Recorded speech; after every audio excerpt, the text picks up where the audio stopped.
The 19th century. Let's go through the introduction. The introduction is about Romanticism. Romanticism was the chief literary movement of the 19th century. 19th centuryയിലെ വളരെ important ആയിട്ടുള്ള ഒരു literary movement ആണ് romanticism എന്ന് പറയുന്നത്. It's a term applied to the literary and artistic movement that took place between 1785 and 1832 in Western Europe. Western യൂറോപ്പിൽ 1785 അതുപോലെ 1832 ഇടയിലുള്ള ഒരു കാലഘട്ടത്തിൽ നടന്ന പ്രധാനപ്പെട്ട ലിറ്റററി ആൻഡ് ആർട്ടിസ്റ്റിക് മൂവ്മെൻറ്റിനെയാണ് റൊമാൻറ്റിസിസം എന്നതുകൊണ്ട് ഉദ്ദേശിക്കുന്നത്.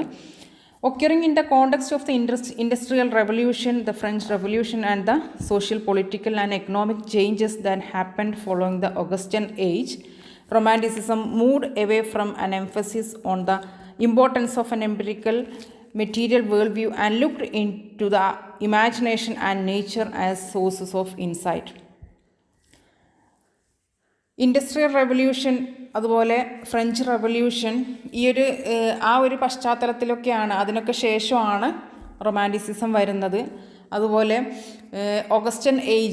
ഓഗസ്റ്റൻ പീരിയഡിന് ശേഷം വന്ന സാമൂഹികപരമായ പൊളിറ്റിക്കലായിട്ടും അതുപോലെ സാമ്പത്തികപരമായിട്ടൊക്കെ മാറ്റങ്ങൾ വന്ന ആ ഒരു സമയത്ത് romanticism it moved away from an emphasis on the importance of an empirical material world view. Romanticism കുറച്ചും കൂടെ വഴിമാറി പോവുകയാണ് ചെയ്തത്. ഏതിൽ നിന്നെല്ലാം ഓഗസ്റ്റൻ പീരിയഡിൽ വളരെ എംപിരിക്കലും മെറ്റീരിയൽ വേൾഡ് വ്യൂ ഒക്കെ ആയിരുന്നു. Empirical means based on experience or logic, വളരെ വസ്തുതാപരമായിട്ടുള്ള കാര്യങ്ങൾ മാത്രം ഫോളോ ചെയ്തിരുന്നതായിരുന്നു. ഓഗസ്റ്റൻ പീരിയഡിലെ കുറച്ച് കാര്യങ്ങൾ അങ്ങനെയായിരുന്നു. ആ ഒരു ചിന്തയിൽ നിന്നൊക്കെ ആ എംപിരിക്കലും അതുപോലെ മെറ്റീരിയൽ വേൾഡ് വ്യൂവിൽ നിന്നൊക്കെ മാറി ചിന്തിക്കുന്നവരായിരുന്നു ഈ romantics. They look to the imagination and nature as sources of insight ആയിട്ട് അവർ നോക്കിയത് ഇമാജിനേഷനിലേക്കും അതുപോലെ പ്രകൃതിയിലേക്കുമൊക്കെയാണ്. അതായത് ഒരുപാട് ഭാവനയ്ക്കും പ്രകൃതിക്കൊക്കെ ഒരുപാട് പ്രാധാന്യം നൽകുന്നവരായിരുന്നു. ഓഗസ്റ്റൻ പീരിയഡിലുള്ളതുപോലെ എംപിരിക്കലായിട്ടുള്ള വ്യൂസിന് പ്രാധാന്യം കൊടുക്കാതെ ഇമാജിനേഷനും നേച്ചറിനൊക്കെ ഒരുപാട് പ്രാധാന്യം കൊടുക്കുന്നവരായിരുന്നു romantics. Writers expressed a great reverence for nature and believed that intuition, emotion and imagination were more instructive than empiricism and reason. ആ സമയത്തുള്ള എഴുത്തുകാർ, ഈ റൊമാൻറ്റിക്സ് ആയിട്ടുള്ള എഴുത്തുകാർ, they expressed a great reverence for nature, പ്രകൃതിയോട് ഒരുപാട് റെവറൻസ്, ഒരുപാട് ബഹുമാനത്തോടെയാണ് പ്രകൃതിയെ അവർ കണ്ടത്. And believed that intuition, emotion and imagination, intuition ഒരാളുടെ ഉള്ളിൽ തോന്നുന്ന ആ ഒരു ഇൻറ്റ്യൂഷൻ, ഇമോഷൻ, ഇമാജിനേഷൻ, ഇതിനൊക്കെ ഒരുപാട് പ്രാധാന്യം കൊടുക്കുകയും ഇവയൊക്കെയാണ് മോർ ഇൻസ്ട്രക്റ്റീവ്, ഒരു മനുഷ്യനെ കൂടുതൽ ഇൻസ്ട്രക്റ്റ് ചെയ്യാൻ കഴിയുന്നതിനുള്ള പവർ ഇൻറ്റ്യൂഷനും ഇമോഷനും ഇമാജിനേഷനും ഒക്കെ ഉണ്ടെന്ന് അവർ വിശ്വസിക്കുകയും ചെയ്തു.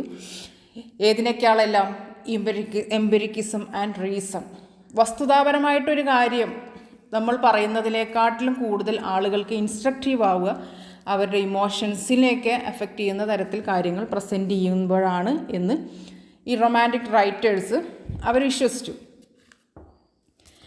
The romantic period overthrew the values instilled during the Augustan age and strove to cut off itself from the rigid writing styles of the ancient classical examples of Virgil, Horace and Homer. ആ romantic പീരിയഡിലെ ആ എഴുത്തുകാർ they overthrew, അവരെ ഒഴിവാക്കി വിടുകയാണ്, അല്ലെങ്കിൽ അവർ തിരസ്കരിച്ചു. The values instilled during the Augustan ഏജിൽ എന്തെല്ലാമാണ് മൂല്യവത്തായിട്ടുള്ള കാര്യങ്ങൾ എന്ന് ഇൻസ്റ്റിൽ ചെയ്ത് വെച്ചിരുന്ന കാര്യങ്ങളൊക്കെ അവർ ഒഴിവാക്കുകയാണ് ചെയ്തത്. And cut off itself from the rigid writing styles of the ancient classical examples of Virgil, Horace and Homer. അതുപോലെ വളരെ റിജിഡായിട്ടുള്ള ആ ഒരു കൺവെൻഷണൽ റൈറ്റിംഗ് സ്റ്റൈലിനെ അവർ കട്ട് ഓഫ് ചെയ്തിട്ട്, അതായത് ആ കാലഘട്ടത്തിൽ വിർജിൽ, ഹൊറേസ്, ഹോമർ ഇവരൊക്കെ എഴുതിയിരുന്ന ആ ഒരു വളരെ ട്രഡീഷണൽ ആയിട്ടുള്ള ആ റൈറ്റിംഗ് സ്റ്റൈലിനെ അവർ തിരസ്കരിച്ചു. Instead, poets and authors were inspired to write in their own individual and creative voices. വളരെ കൺവെൻഷണൽ ആയിട്ടുള്ള ആ ഒരു രീതിക്ക് പകരം അവർ പ്രിഫർ ചെയ്തത് the authors were inspired to write in their own individual and creative voices. അവരുടേതായിട്ടുള്ള ഇൻഡിവിജ്വലായിട്ടുള്ള വളരെ ക്രിയേറ്റീവായിട്ടുള്ള ആ ചട്ടക്കൂടിൽ, ആ പരമ്പരാഗതമായിട്ടുള്ള ആ ചട്ടക്കൂടിൽ നിന്ന് മാറി അവരുടേതായിട്ടുള്ള ഇൻഡിവിജ്വൽ ആയിട്ടും ക്രിയേറ്റീവായിട്ടുള്ള വോയിസസിലൂടെ അവരവരുടെ കാര്യങ്ങൾ എക്സ്പ്രസ് ചെയ്യാൻ തുടങ്ങി. അതായത് ആ കൺവെൻഷണൽ ആയിട്ടുള്ള ആ രീതി, ഒരു പോയം ഇങ്ങനെ തന്നെ ആയിരിക്കണം, ആ ഒരു കൺവെൻഷണൽ രീതിയിൽ നിന്ന് മാറിയിട്ട് അവരുടേതായിട്ടുള്ള ഇൻഡിവിജ്വൽ ആയിട്ടുള്ള ക്രിയേറ്റിവിറ്റിക്ക് അവർ പ്രാധാന്യം കൊടുത്തു തുടങ്ങി. The romantic poets like Wordsworth, Coleridge, Shelley and Keats vigorously defended romantic ideals regarding poetic composition, nature and function of poetry. Romantic പോയറ്റ്സിൽ പ്രധാനപ്പെട്ടിട്ടുള്ളവരാണ് വേർഡ്സ്വർത്ത്, കോളറിഡ്ജ്, ഷെല്ലി, കീറ്റ്സ്. ഇവരൊക്കെ വളരെ വിഗറസ് ആയിട്ട് തന്നെ, വളരെ ശക്തിയോടെ തന്നെ റൊമാൻറ്റിസിസത്തെ ഡിഫെൻഡ് ചെയ്യുകയും അവർ പോയറ്റിക് കോമ്പോസിഷനെയൊക്കെ സംബന്ധിച്ചിട്ടുള്ള അവരുടെ റൊമാൻറ്റിക് ഐഡിയൽസൊക്കെ അവർ കൊണ്ടുവരികയും ചെയ്തു.